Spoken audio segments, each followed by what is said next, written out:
Hello YouTube and welcome to the Dusty Way. Look at this, I've got the new KTM 390 Enduro R. I know there's a few videos out there, but it just reached Europe, so I rode it for a few days now. I did maybe around 160, 170 kilometers, so that's 100-ish miles, mostly off-road, gravel roads, nothing too technical, just you know, hard-packed dirt and gravel. And I thought I would share my, first impressions, my first feelings of the bike. It's not supposed to be a thorough review. I don't have enough seat time to do that yet, but I can give you what I feel once I've ridden the bike for a few hours.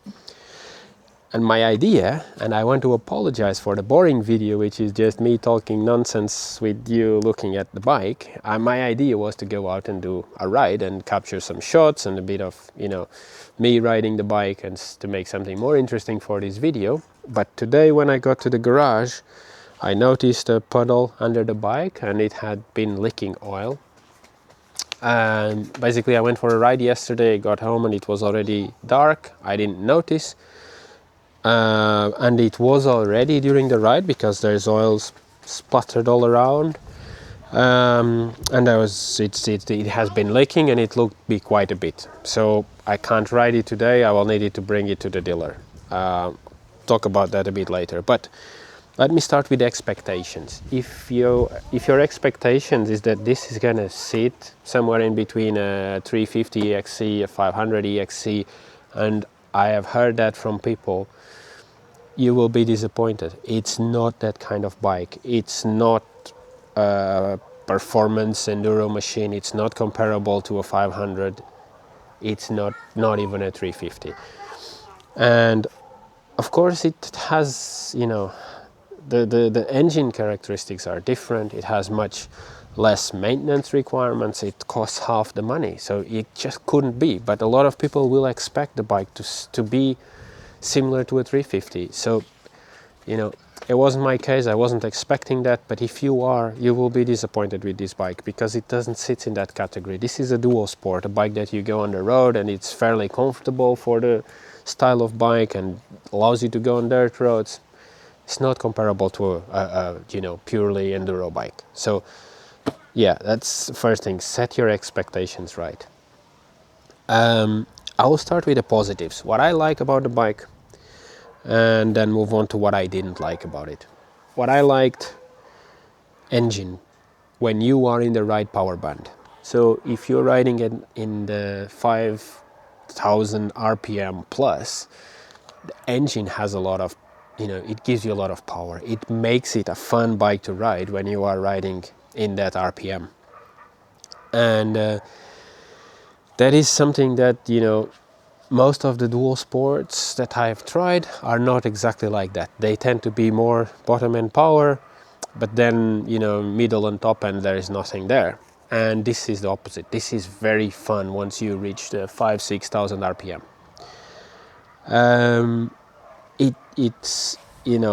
It's light enough, even though it's not an enduro bike again, but it's light enough that the power, it's just enough to make it fun. You can do some aggressive riding and have fun on these.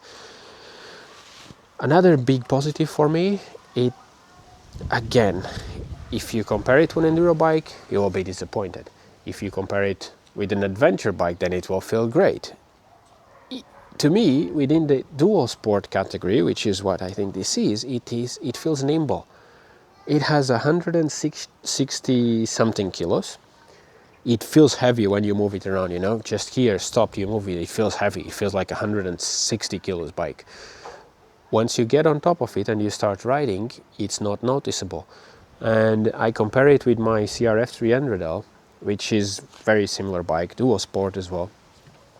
And it weighs less 25 kilos than this, I think, something like that. And this feels lighter when you are riding. It feels more nimble. I don't know, first impressions, maybe I will change my mind on that, but for now this feels lighter than the CRF when you are riding. And that was a very big surprise to me when I just look at the the spec sheet and I look at the 160-ish kilos. So that surprised me positively. Suspension felt good. I have not touched it. It's absolutely standard as it comes from the dealer, but it immediately feels good. I don't like to tweak the suspension until I've done a few hours, so I will wait to do that. But even just as it comes, it feels adequate for a dual sport bike. It's not a lot of suspension travel there compared to an enduro bike, but there's enough that I think it can, it's enough for the kind of riding that you would be doing on this, and it feels good. Again, comparing with the CRF, way better than that in that aspect. It allows you to do a more aggressive riding straight out of the box, so that is a positive for me. Few other things that I liked. I like that the riding modes don't turn back when you switch the bike off. So if you turn it off, it's in off-road mode, you turn it off, can leave it overnight, come back the next day and it's still in off-road, and that to me is excellent. I mean, it just saves you always being on the trails, turn the bike off and having to turn them on. Love that. Traction controls and the riding mode in off-road, it's not something that I'm particularly interested in a bike like this. I don't think it makes a big difference, but they did surprise me that they were quite, okay. It wasn't intrusive when you're riding with traction control. You barely notice it, so it surprised me positively.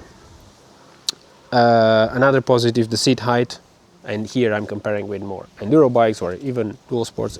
It's low enough that it makes it easier for shorter rides, so that is a big positive. And I also like the riding position, and that's odd because I'm saying this because when I look at the bike, the front end of the bike looks very low. Even now I look at it and I think, oh my god, this is so low, it's going to be uncomfortable for me. It will put me in a very aggressive position, which is not exactly what I want in a bike like this. But that's not the case. When I'm riding, the position is actually pretty good.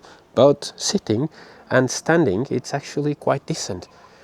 Enough, I think it just suits the bike's riding capabilities. It's enough to put you in an aggressive position without being too much, but enough that you can just keep an aggressive position without having to put much effort on it. So I really like the riding position on this. Now to the negatives. What I didn't like, or I think more than didn't like, is things that I didn't expect or that were worse than I was expecting. First, and I think most important, power, bottom end power. 0. There is nothing. It's empty up until 4,000 RPM. 4.5, 5,000, that's when the bike wakes up. It's just, I knew this would be the case. I knew that this is just a characteristic of this engine, that's how it is going to be. I didn't expect it to be that bad in the bottom end. So if you are in a tricky situation and you are not in the right gear, there will be, it's more difficult to get out of it. You need to be in the right gear at the right time to be able to have, power on the throttle. So that to me is a big negative. And I say this, and I gave it a big positive in the fact that when you are in the right gear, you have tons of power, making it very fun. But if you are not in the bottom, then you have nothing. So yeah, it's a bit of a contradiction that it's very nice at the top and then you have nothing at the bottom. Something else that I didn't like, stalling. The bike stalls very easily. Very sensible, especially when you are on street mode. It's just, just to get out of a stop sign, you need to rev it enough to not stall it. You can't just release the throttle like you can do in off-road bikes, dirt bikes. You can't really do that here. If you just do that, the bike will stall. It's not as bad on off-road mode, but it's still bad. It still stalls very easily. So if you are in first gear in a very tricky situation, it just stalls very easily. and that makes it tricky to ride in those conditions. So I didn't like that. I didn't particularly like the tires. And again, I'm not comparing them with an MX tire or an Enduro tire. I know they are mixed tire. I was just expecting more. They may be fine on gravel and hard pack, but once I hit the sand, and I didn't go on deep sand, just few patches of sand here and there, and they were very tricky. It's just I was expecting better. Looking at the profile of the tire, I was expecting that they would behave a little bit better than they do when you get to the sand, and probably on mud it would be the same. So yeah, I mean, not a big problem, but I was expecting better from these tires. And what else I didn't like?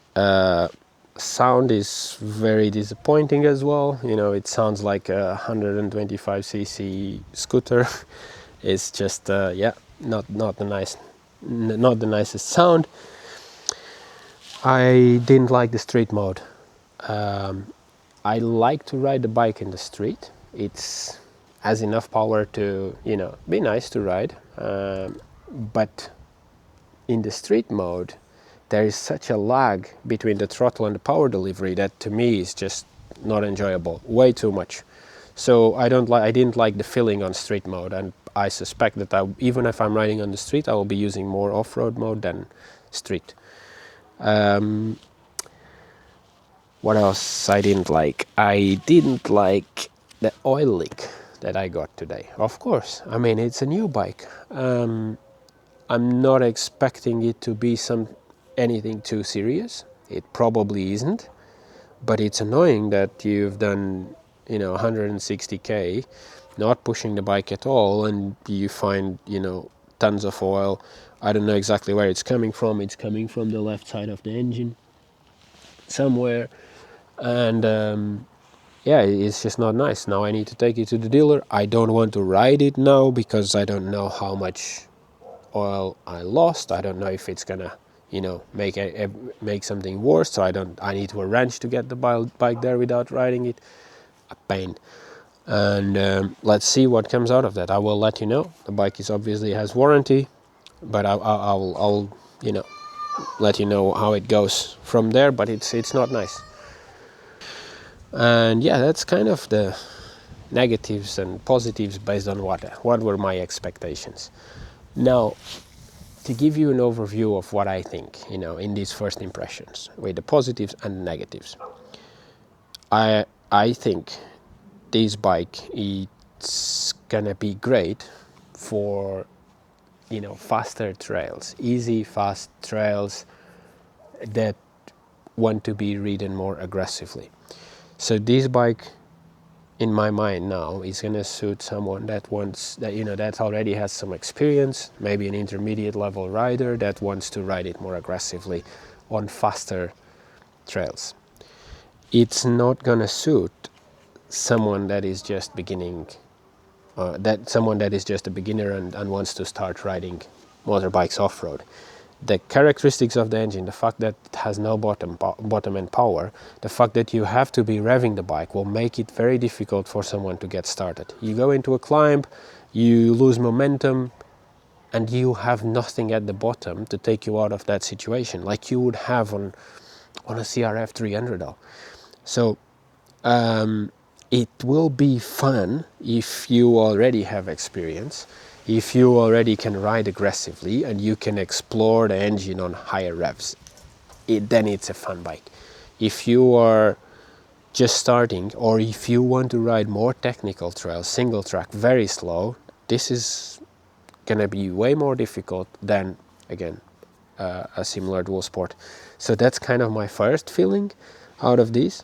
I'm excited to try it, spend more time on the bike and explore it a bit more and adjust suspension, be able to ride on higher revs without, worrying about braking periods. So I'm very excited to try it more. But this is the first impression. So I will come back to this bike in the future with more videos, with my, a better feeling about the bike rather than compared to what I have now. So yeah, if you want to see more, stay tuned, and yeah, don't forget to subscribe, and I'll see you on the next video.